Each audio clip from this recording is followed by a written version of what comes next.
Está Rodolfo Vera Calderón con nosotros. ¿Cómo estás, Hola, Rodolfo? muy bien, gracias. Qué placer que estés aquí con nosotros. Un placer, pero también una tristeza, ¿no? Esta Claro. noticia que nos reúne y que, bueno, nos empieza a generar muchísimas preguntas de qué va a pasar, cómo se desenvuelven estas noticias, estos actos tan, pues nada, que nos agarran por sorpresa y que no sabemos realmente los tejemanejes ni los detalles. Pero es que además Claro. Papa cambió muchos de esos protocolos. Exactamente. Bueno, uno de ellos es justamente su funeral. La Constitución Apostólica es, digamos, el documento que rige desde cómo es un cónclave hasta cómo es un funeral de Estado, etcétera. Bueno, el último cambio lo hizo Benedicto XVI en el año 2007, pero, como escuchamos, Francisco en el año 2024 dejó su testamento en el que fue muy claro diciendo que él no quería, para empezar, no quería un ataúd que normalmente, y de acuerdo a esta Constitución, tenía que ser de ciprés, plomo y olmo. Eran tres, o sea, el primero era de ciprés, después iba uno de plomo y después de olmo. ¿Por qué decían que era por seguridad? Virginia dijo que tenía que ver con algún tipo de seguridad de eso. No, esto es un tema de tradición, el ciprés, porque obviamente es una madera muy preciosa, donde va el cuerpo, es el primer contacto que tiene el cuerpo, después el plomo sella, digamos, este cuerpo, y después el olmo, bueno, es una madera muy resistente a la humedad, etcétera, muy dura. Bueno, es la tradición. Pero él no quería este boato ni esta pompa, y él dijo, yo quiero un cajón de zinc. Claro. Un metal totalmente barato, que muchos de los ataúdes se hacen con ese material. Y bueno, y tampoco quiso ser velado con los 24 cirios que marca el protocolo. Él quiso un solo cirio. Una llama era suficiente. Claro, fíjate que es claro, todo va en concordancia con la forma de vida que él llevó, ¿Cómo ¿no? fue? Por supuesto. Bueno, y aquí estoy aquí con 1000 papeles porque tanta información. Sí, está bien. Pero fue muy interesante porque él muere en Santa Marta. La confirmación del fallecimiento se realizó en privado, sin martillo de plata ni fórmulas ceremoniales. Normalmente cuando el Papa moría con un martillo de plata se cerraba la puerta. Tradicionalmente se sellaba la puerta. Hasta el día de hoy se siguen sellando los aposentos en los que el Papa muere, porque ahí están todas sus pertenencias, puede haber documentos importantes de Estado, etcétera. Pero antes era digamos, el camarlengo y también se me va el nombre el otro gran, bueno, el camarlengo, que es el que está presente cuando él muere, pero además otra persona más, que ahora lo voy a encontrar, es el que dice el Papa ha muerto. Él lo comunica y él, a partir de ahí, se activa el protocolo. Después... Y eso, perdón, Rodolfo, que te interrumpa ahí, porque hoy escuchaba también temprano en la radio que el anuncio oficial a nivel Vaticano y protocolo de que el Papa ha muerto todavía no sucedió, que iba a ser esta noche y tal. Claro, lo que pasa es que a eso voy. Perdón que me trabé con este señor que ahora me va a venir, como dice Mirta, ya va a venir. Ya va a venir. Evidente, sí, justo hace 20 minutos, a las 8 de la noche, se hizo el rito de constatación.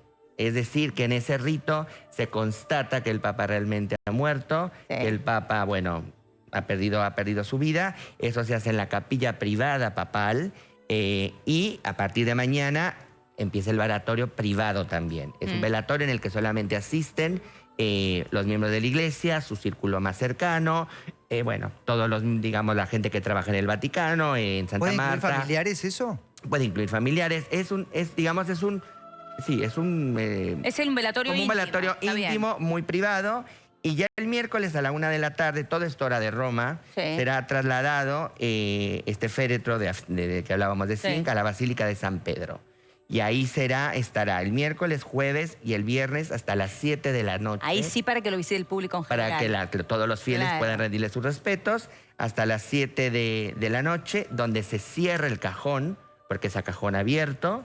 Y ahí el sábado ¿Se le hace, perdón, algún proceso de embalsamamiento para que normalmente los inyectan con alguna sustancia que mantienen el cuerpo bueno, en un estado para que puede estar a cajón abierto. Puede estar y tantos días. Para que pueda estar, no nos olvidemos días, de... Silvio, ¿cuántos son?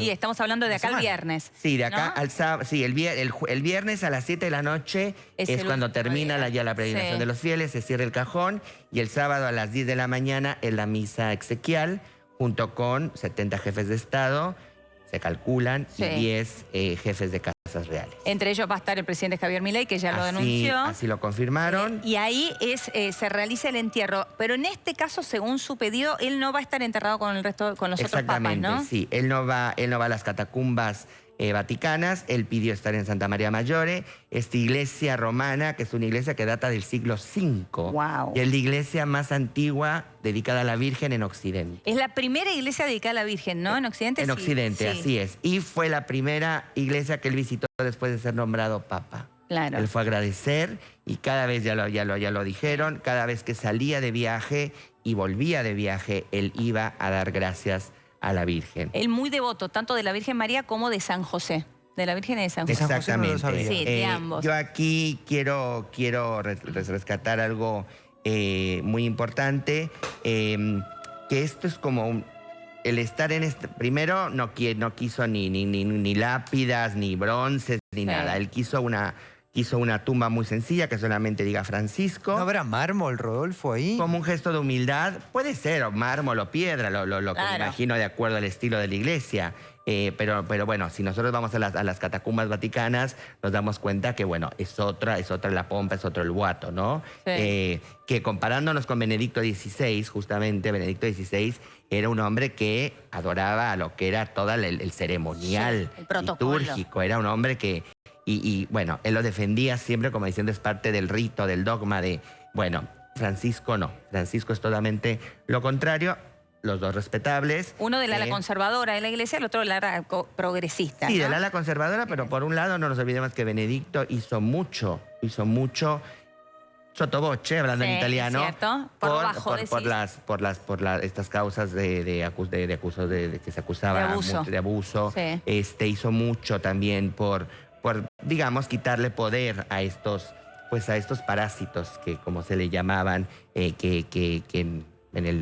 no sé, en las finanzas vaticanas, pero era un hombre muy discreto que él huía siempre del escándalo. Entonces, cosa que, bueno, en la Biblia él lo decía, en la Biblia el escándalo está condenado y si yo hago las cosas que sea, Francisco era un hombre más abierto, era un hombre que, bueno, no nos olvidemos que él sacó el secreto de confesión.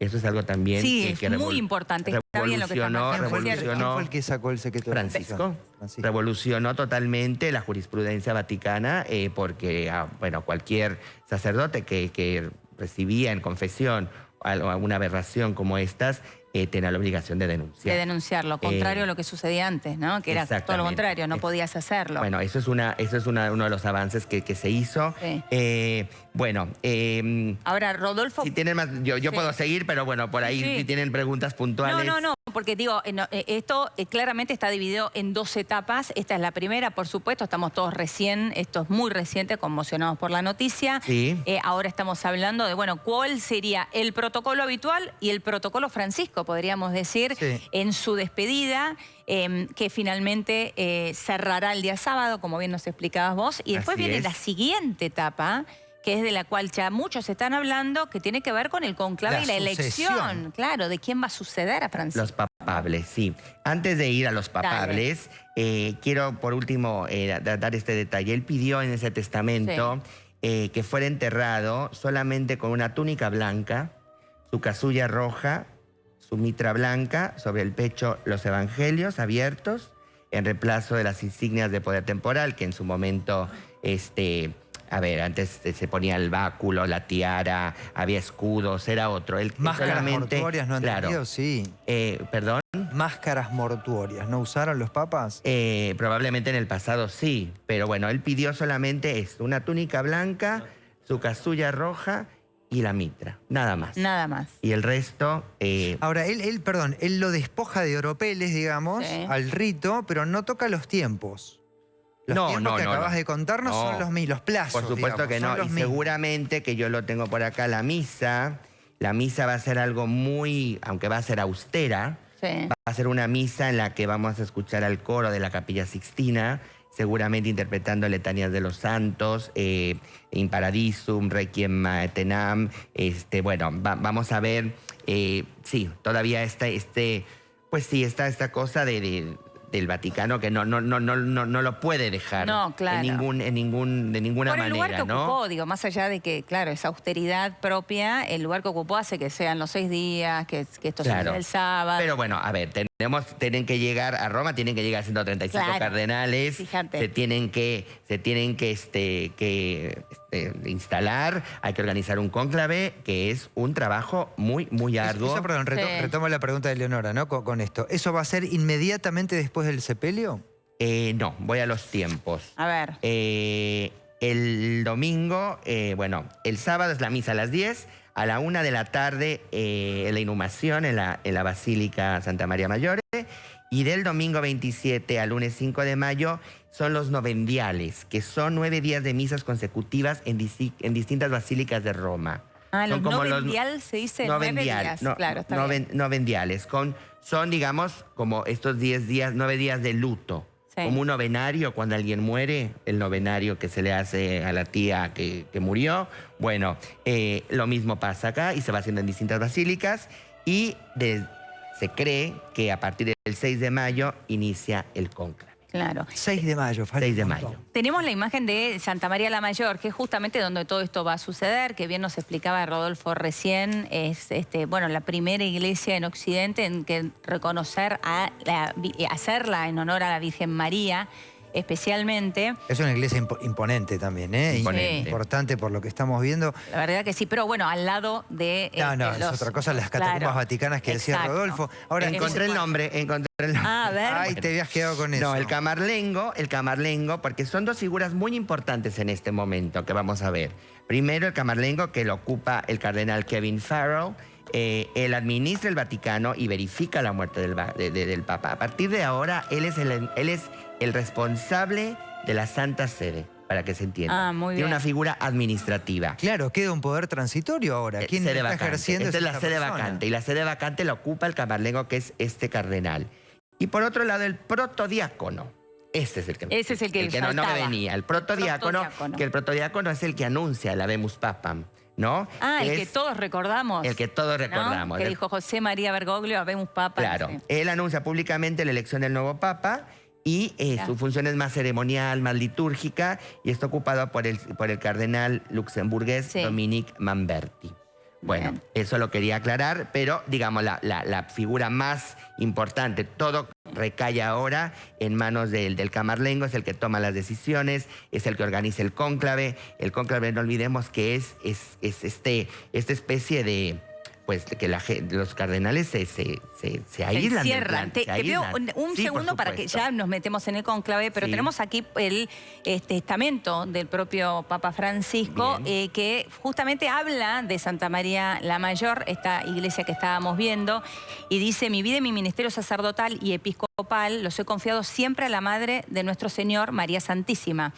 Por tanto, pido que mis restos mortales descansen esperando el día de la resurrección en la Basílica Papal de Santa María la Mayor. Deseo que mi último viaje terrenal termine en este antiquísimo santuario mariano al que he acudido en oración al inicio y al final de cada viaje apostólico para confiar confiadamente mis intenciones a la Madre Inmaculada y agradecerle sus dóciles y maternales cuidados maternales, dice.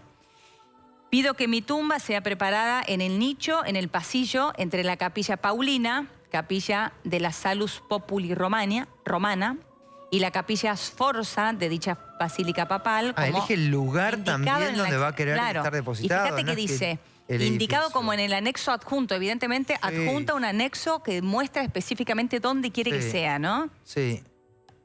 El sepulcro debe estar en la tierra, pone... Sencillo, o sea, debe estar en la tierra, se involucra entonces, Rodolfo, que no va a ser un nicho. Ya no sabemos que va a estar en tierra, que va a estar abajo. Pablo VI también eligió ser enterrado bajo tierra. Mira. Que no es una costumbre muy católica, porque no olvidemos que Cristo fue depositado en un sepulcro, ¿no? O sea, no fue enterrado. Pero bueno, también eso de tierra eres y en tierra te convertirás, ¿no? Perdón que recupero esto, debe estar en tierra, sencillo, sin decoración particular y con la única inscripción Franciscus. Sí, muy fuerte. Está clarísimo. En pocas palabras, es clarísimo lo que pretende. Y fíjate lo que dice al final. Hasta se ocupó de los gastos. Dice: los gastos para la preparación de mi sepultura serán cubiertos por la suma bienhechora que he dispuesto que se transferirá a la Basílica Papal de Santa María la Mayor y de la que he dado las oportunas instrucciones apropiadas al arzobispo Rolandás Macricas, comisario extraordinario del capítulo de Liberia.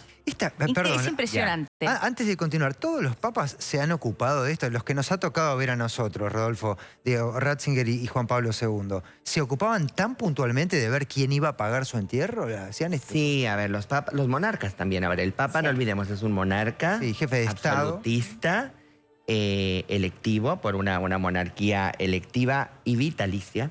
Es un monarca, por lo tanto, digamos, tiene la potestad y más en una monarquía absolutista, ¿no? Porque claro.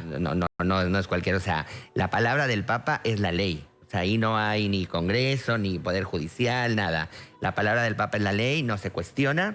Y bueno, en esos casos sí, tienden a planear sus últimos días, porque queramos o no, un funeral te transmite también la esencia de la persona, ¿no? Te transmite los valores, lo que era, son sus últimos días digamos, en esta tierra, y donde obviamente no quieren dejar de dar ese último mensaje, dejarlo claro, y más en una ceremonia tan importante como un entierro o un funeral de Estado. Ahora continuamos con esto, que es apasionante. Vamos para Flores, porque finalmente este hombre se hizo fuerte y se hizo a la vida eclesiástica en la Basílica de Flores. ¿Vamos con Juli?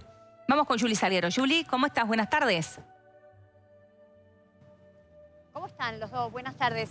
Este lugar está íntimamente relacionado